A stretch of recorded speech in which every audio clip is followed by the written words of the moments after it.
विश्व गुरु बनाने का सपना देखते हैं, जबकि भारत के 70% आबादी बिना शिक्षा स्वास्थ्य के पशु के समान जीवन व्यतीत करते हैं। तो भेड़ बकरी की तरह जिंदगी जीते हैं बिना शिक्षा और स्वास्थ्य के अभाव में। विकास का प्रथम सीढ़ी होता है शिक्षा। बिना शिक्षा के हम विकास की कल्पना नहीं कर सकते हैं। हमारी मुक्तपूर्ण विचारों से केवल यह देश को अशिक्षित नागरिक को बेवकूफ़ बनाने की राजनीति है। भारतीय इतिहास का सबसे भ्रष्ट प्रधानमंत्री भारत को मिला है। भारतीय इतिहास का मोदी जी, ऐसा कोई भी देश प्रधानमंत्री नहीं मिला है जो आज तक। हमारा भारत विकासशील देश है, यानी विकसित नहीं है। जो देश विकसित हैं उनमें नाम आता है अमेरिका का, लेकिन अमेरिका की एक सच्चाई है, अमेरिका में हेल्थ और एजुकेशन पूरी तरीके से फ्री है। अगर आप देना चाहें तो आप पैसे दे सकते हैं, अगर आप पैसे देना चाहें तो दे सकते हैं। लेकिन भारत की जो मीडिया है ये तुलना करती है भारत की अमेरिका से नहीं करती, एक करती है तुलना पाकिस्तान से।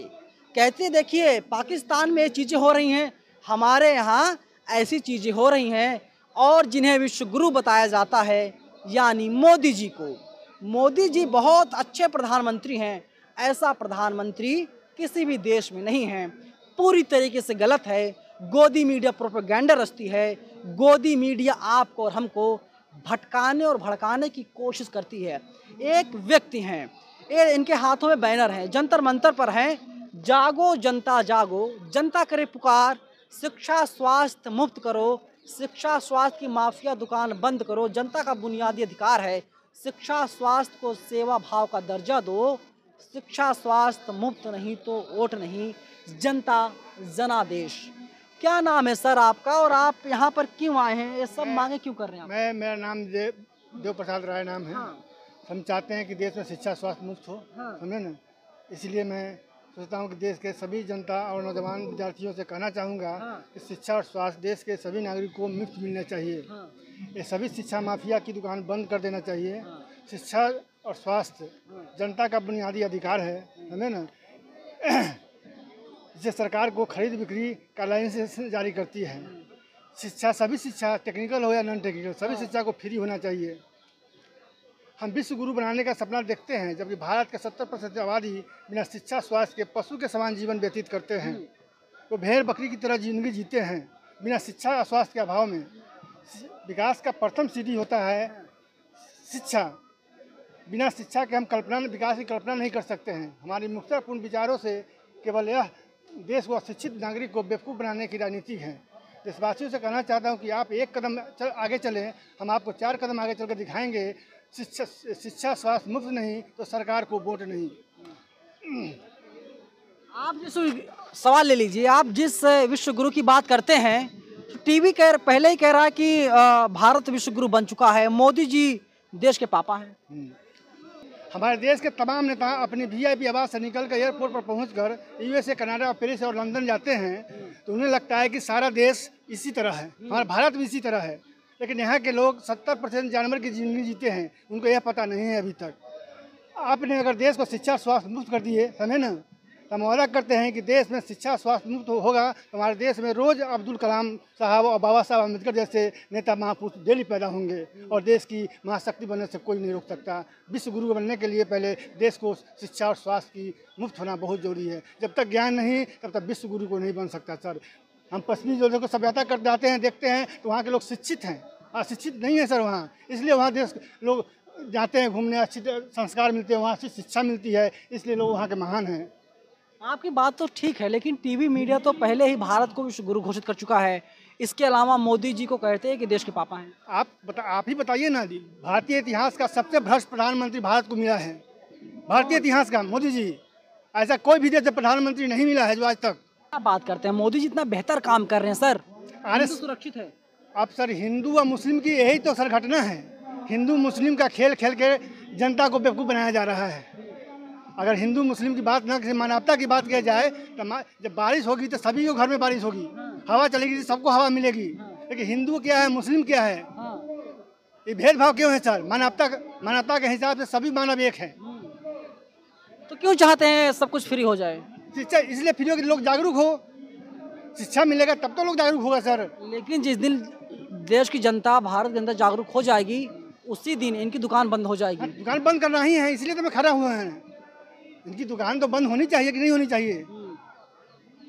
कहाँ से आए आप? हम आए पटना से। पटना से। राय साहब पटना से दिल्ली आए हुए हैं, तो सरकार सुन लेगी आपकी मांग को? हम अपने बीज रोपण कर दिए हैं, सरकार का सुने ना सुने मेरा काम है जनता को जगाना। शिक्षा स्वास्थ्य नहीं मिले, जनता वोट न दे, सरकार अपने सुधर जाएगी। वोट सरकार को ना दे या किसी को वोट ना दे, शिक्षा स्वास्थ्य की मांग करे तो सब कुछ सुधर जाएगा अपने आप। मेरा यही कहना है सर।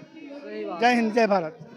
देखिए राय साहब हैं, पटना बिहार से आए हैं और ये चाहते हैं कि फ्री में सबको एजुकेशन मिले, फ्री में सबको हेल्थ मिले और तभी हमारा देश भारत कुछ बेहतर कर पाएगा। लेकिन मैं बार बार एक बात कहता हूँ, जिस दिन हमारे देश की जनता जागरूक हो जाएगी, ये जो नेता हैं, चंद नेता है जो लोग अपनी दुकानें चला रहे हैं, उसी दिन इनकी दुकानें बंद हो जाएंगी। इसीलिए ये लोग नहीं चाहते देश का युवा पढ़े, ये लोग नहीं चाहते देश का युवा सड़कों पर आकर के नौकरी की मांग करे। ये लोग इतना ही चाहते हैं कि जो देश का युवा है कांवड़ यात्रा पर जाए, कांवड़ यात्रा निकाले, देवी देवताओं की पूजा करे। हालांकि कुछ लोगों की भावनाएं आहत हो सकती हैं, लेकिन जो सही है मैं उस सच को बोल रहा हूं। तो सरकारें ही चाहती हैं, इसीलिए सरकारें आपको धर्म में फंसा कर रखती हैं। देखिए हिंदू खतरे में है, मुसलमान खतरे में है, ऐसा हो जाएगा वैसा हो जाएगा, आपको और हमको बरगलाने की कोशिश लगातार सरकार के द्वारा किया जाता है, अलग अलग पार्टियों के नेताओं के द्वारा किया जाता है।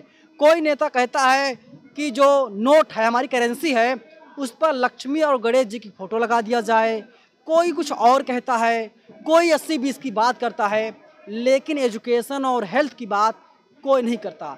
कोरोना में कितनी की जाने गई, आपको शायद इस बात का अंदाज़ा भी ना हो। और टीवी मीडिया किस तरीके से खामोश रही, टीवी मीडिया भी सिर्फ और सिर्फ सुबह से लेकर के शाम तक हिंदू मुसलमान करवाने का काम कर रही है। उससे किसको फ़ायदा होता है आप सबको पता है।